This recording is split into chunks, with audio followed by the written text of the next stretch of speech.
RNA के प्रकार। तो आरएनए 3 प्रकार के होते हैं। एक होता है संदेशवाहक आरएनए, जिसे हम मैसेंजर आरएनए बोलते हैं, और इन्हें जब हम दर्शाते हैं तो स्मॉल एम और आरएनए करके इस तरह से हम इन्हें दर्शाएंगे। पहला हो गया संदेशवाहक आरएनए, दूसरा होता है ट्रांसफर आरएनए, जिसे हम स्मॉल टी आरएनए बोलते हैं, तीसरा होता है राइबोसोमल आरएनए, जिसे हम स्मॉल आर आरएनए करके दर्शाते हैं। तो इस तरह से 3 आरएनए होते हैं, एक एमआरएनए, टीआरएनए और एक आरआरएनए।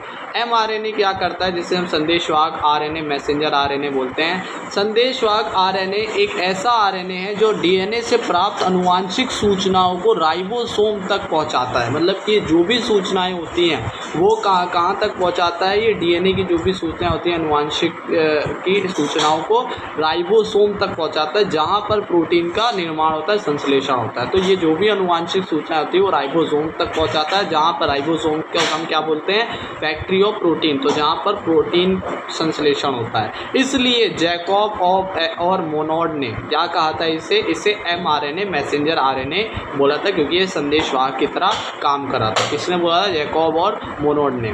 यह कोशिका द्रव्य में पाए जाने वाले कुल आरएनए का 3 से 5% भाग होता है। मतलब सबसे कम प्रतिशत जो भाग होता है ये इसी का होता है, एमआरएनए का 3 से 5%। तो हमने पहला कार्य क्या देखा कि एमआरएनए के अनुलेखन, मतलब कि एमआरएनए जो है वो अनुलेखन से प्रोटीन एवं एंजाइम का निर्माण होता है। तो एमआरएनए के बनने से क्या होता है, हमारे जो प्रोटीन और एंजाइम का निर्माण होता है, संश्लेषण होता है। ठीक है, और हमने एमआरएनए की बनने की विधि देखी भी थी, जैसे हमने अनुलेखन बोला था, ट्रांसक्रिप्शन बोला था, डीएनए से जो एमआरएनए बन रहा था। अब देखो कुछ जीवों में रिवर्स ट्रांसक्रिप्शन होता है। रिवर्स ट्रांसक्रिप्शन मतलब विपरीत अनुलेखन होता है, जिससे क्या होता है, दोबारा डीएनए बन जाता है। तो कुछ जीवों में इस तरह से रिवर्स ट्रांसक्रिप्शन भी होता है, जिससे दोबारा डीएनए का निर्माण हो जाता है। तो हमने ये देखा संदेशवाहक आरएनए। अब हम बात करते हैं ट्रांसफर आरएनए की। ट्रांसफर आरएनए क्या करता है, इसे सॉल्यूबल आरएनए भी कहा जाता है। मतलब ये बहुत जल्दी सॉल्यूब हो जाता है, और ये लगभग 100 प्रकार का कोशिकाओं में पाए जाते हैं। और ये कुल कोशिकीय आरएनए जो भी हमारा कोशिका द्रव्य में पूरे कोशिका में पाए जा रहे हैं उसका 15% भाग बनाते हैं।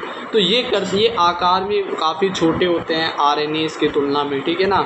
अब देखो यहाँ पे इनका कार्य क्या रहता है, ये ट्रांसफर आरएनए क्या करते हैं, ट्रांसफ़र करते हैं किसको, अमीनो अम्ल को। ये एक पुल का काम करते हैं, तथा ये जो अमीनो अम्ल होते हैं उनको ढोकर क्या करते हैं, ये हमारे जो राइबोसोम कॉम्प्लेक्स होता है ना, जिसमें अभी एमआरएनए, तो हम इसे बोलेंगे एमआरएनए कॉम्प्लेक्स, राइबोसोम कॉम्प्लेक्स जो रहता है वहाँ तक लेकर जाते हैं, तथा ये क्या करते हैं, एक पुल की तरह कार्य करते हैं। टीआरएनए बंधन अणु की तरह कार्य करते हैं ना, इसको बंद करके अमीनो अम्ल को ले जाते हैं, जो कोशिकीय पुल से अमीनो अम्ल को ढोकर एमआरएनए राइबोसोम कॉम्प्लेक्स तक लेकर जाते हैं। तो ये हमारा काम था ट्रांसफर आरएनए का।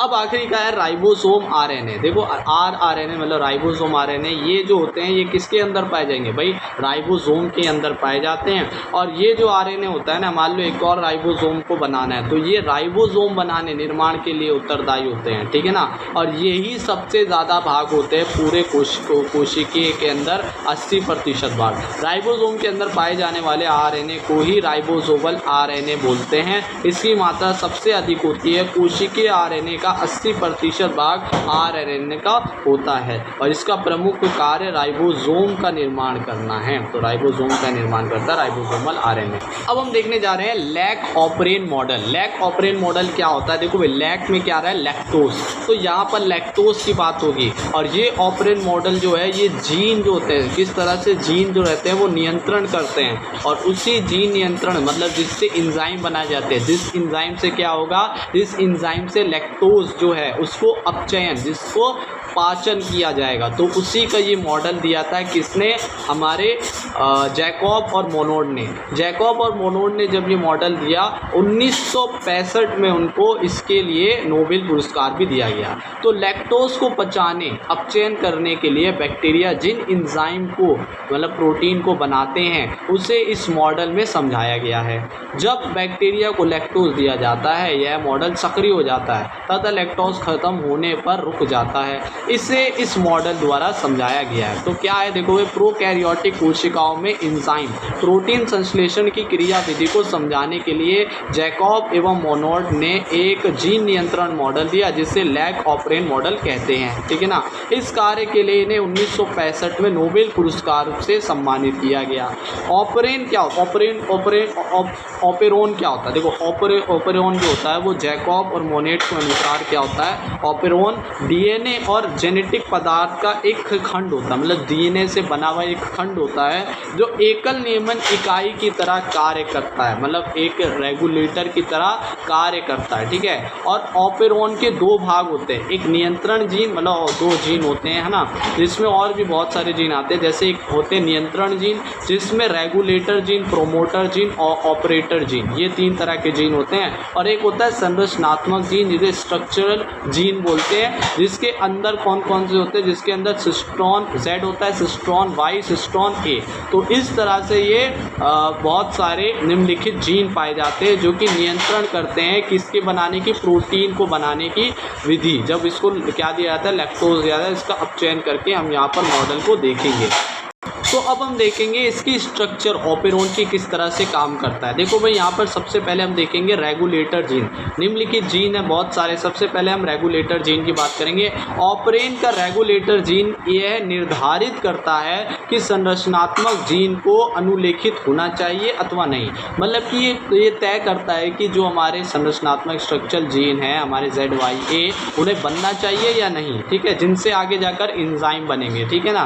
तो यह एक विशेष प्रकार के दमनकारी प्रोटीन, रिप्रेसर प्रोटीन का निर्माण करता है। और ये क्यों करते हैं? क्योंकि भाई मान लो लैक्टोज नहीं है तो ये फालतू में तो काम नहीं करेंगे ना। जब ये आएगा तो ये खुद रिप्रेसर जो होगा वो क्या कर देगा? रिप्रेसर प्रोटीन को ख़त्म करके ये चालू हो जाएगा। तो रिप्रेसर प्रोटीन का निर्माण होता है जिसे हम दमनकारी प्रोटीन बोले। यह प्रोटीन ऑपरेटर जीन के साथ संबंध होकर उसकी क्रियाविधि को बाधित कर देता है। और ये ऑपरेटर जो होता है वो किसके आगे, मतलब यही आगे जाकर स्ट्रक्चरल जीन को बनवाता है, ठीक है ना। मतलब इसमें जाकर ये लग जाता है ऑपरेटर में क्या?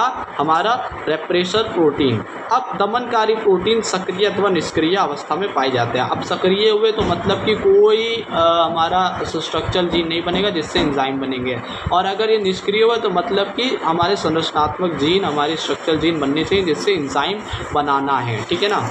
अब हम देखेंगे प्रोमोटर जीन। देखो प्रोमोटर जीन ये हमारे रेगुलेटर और ऑपरेटर के बीच में रहता है, हमारा प्रोमोटर जीन।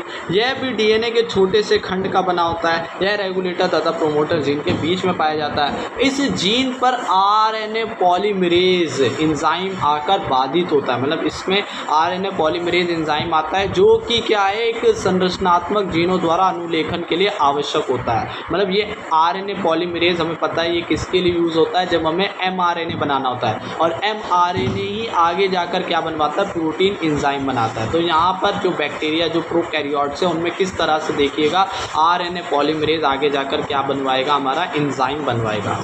अब लास्ट का हमारा यहाँ पर है ऑपरेटर जीन। देखो ये ऑपरेटर जीन क्या करेगा? इस जीन पर रेगुलेटर जीन ने जो अभी बनाया ना दमनकारी हमारा प्रोटीन जो बनाया जिससे रिप्रेसर प्रोटीन बोल रहे हैं, तो यहाँ पर देखो क्या होगा? बाधित हो जाता है, मतलब यहाँ पर लग जाता है। तो इस प्रकार ऑपरेटर जीन ये निर्धारित करता है कि दमनकारी प्रोटीन जो है रिप्रेसर प्रोटीन द्वारा संरचनात्मक जीन का दमन होना चाहिए अथवा नहीं, मतलब ये जो है ये बनना चाहिए या नहीं बनना चाहिए, यहाँ पर ऑपरेटर जीन तय करेगा। क्योंकि जो हमारा रेगुलेटर जीन है इसने यहाँ पर इसको भेज दिया, जो हमारा क्या नाम था? रिप्रेसर प्रोटीन था।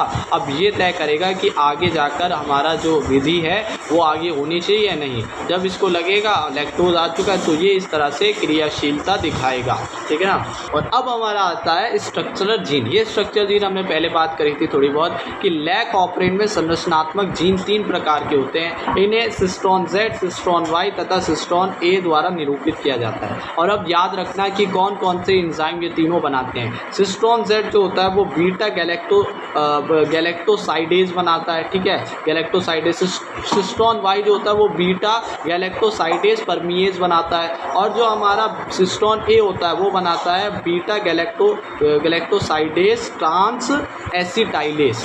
तो हमारा कौन कौन से बनना है, पहले तो बनना है बीटा गैलेक्टोसाइडेस, फिर बनना है बीटा गैलेक्टोसाइडेस प्राइमेस और फिर बीटा गैलेक्टोसाइडेस ट्रांस एसिटाइलेस। तो इस तरह से 3 एंजाइम का यहाँ पर निरूपण मतलब बन रहे हैं, मतलब ये तीनों उत्तरदायी होते हैं किसके लिए, हमारे लैक्टोज को अपचयन करने के लिए। और लैक्टोज जो टूटता है वो ग्लूकोज और गैलेक्टोज में टूटता है।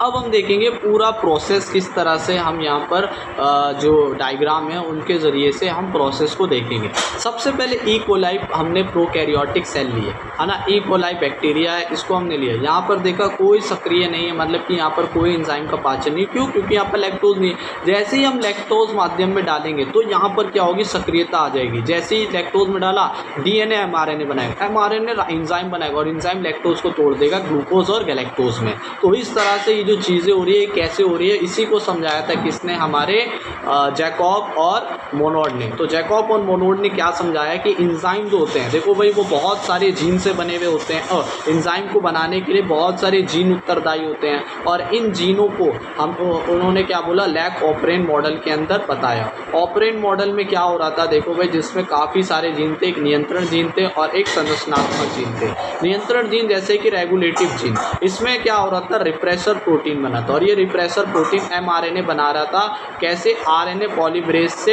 रिएक्ट करके ये रिप्रेसर प्रोटीन बना था। अब ये रिप्रेसर प्रोटीन देखो भाई जब ई कोलाई कहीं मतलब कोई किसी माध्यम में नहीं है, लैक्टोज के माध्यम में नहीं है, तो ये क्या होगा, ये यहाँ ऑपरेटर में लगा रहेगा, ठीक है ना, मतलब कि संरचनात्मक जो होंगे ये नहीं बनेंगे। इस तरह से हम कह सकते हैं ये संरचनात्मक नहीं बने, ठीक है ना। अब क्या होगा, जैसे ही हमने लैक्टोज में डाला, अब देखो यहाँ पर क्या हो जाएगा कि जो हमारा रिप्रेसर प्रोटीन है यहाँ पर जो ऑपरेटर में था वो ख़त्म हो जाएगा। और फिर यहाँ पर क्या होगा, हमारा जो इसको हमने क्या बोला था, प्रोमोटर, जो प्रोमोटर जीन है उसमें क्या होगा, आरएनए पॉलीमरेज बनेगा। अब ये आरएनए पॉलीमरेज मतलब ऑपरेटर निष्क्रिय हो गया। अब यहाँ पर जो प्रोमोटर है वो आरएनए पॉलीमरेज बनाएगा और यही आरएनए पॉलीमरेज आगे जाकर देखो रिप्रेसर प्रोटीन तो है नहीं, तो संरचनात्मक अब हमारे क्या बन जाएंगे, यहाँ पर संरचनात्मक जीन बन जाएंगे। कौन कौन से, हमारे सिस्टीन जो सिस्ट्रॉन है, जेड सिस्ट्रॉन, वाई सिस्ट्रॉन ए। अब जैसे ही सिस्ट्रॉन वाई ए इनमें एमआरएनए आएगा और जैसे ही पॉलीमरेज से ये रिएक्ट करेगा तो अलग अलग प्रोटीन मतलब एंजाइम बना देगा जो कि लैक्टोज को पाचन करेंगे, लैक्टोज को तोड़ेंगे। तो जैसे कि Z वाला जो होगा हमारा सिस्ट्रॉन Z जो होगा वो किसको बना देगा, बीटा गैलेक्टोसाइडेस को बना देगा। बीटा गैलेक्टोसाइडेस बन गया। उसके बाद बीटा Y जो हमारा सिस्ट्रॉन Y जो होगा वो बीटा परमीएज मतलब गैलेक्टोसाइडेस परमीएज को बना देगा। इसी तरह से जो हमारा जो क्या नाम है सिस्ट्रॉन जो A है वो क्या बना देगा, बीटा गैलेक्टोसाइडेस ट्रांस एसिटाइलेस। तो इस तरह से ये एंजाइम बनेंगे जो कि पाचन करेंगे लैक्टोज का ग्लूकोज और गैलेक्टोज में, ई कोलाई में। और जैसे ही ये लैक्टोज खत्म हो जाएगा, ये संरचनात्मक खत्म हो जाएंगे, ऑपरेटर पे हमारे रिप्रेसर प्रोटीन आ जाएगा। तो ये सारी चीज़ें इस तरह से किसने समझाई थी, हमारे जैकब और मोनोड ने, और जिसकी वजह से उन्हें 1965 में नोबेल पुरस्कार से भी सम्मानित किया गया था। तो इसके साथ ये पूरा चैप्टर अभी हमारा समाप्त हुआ है।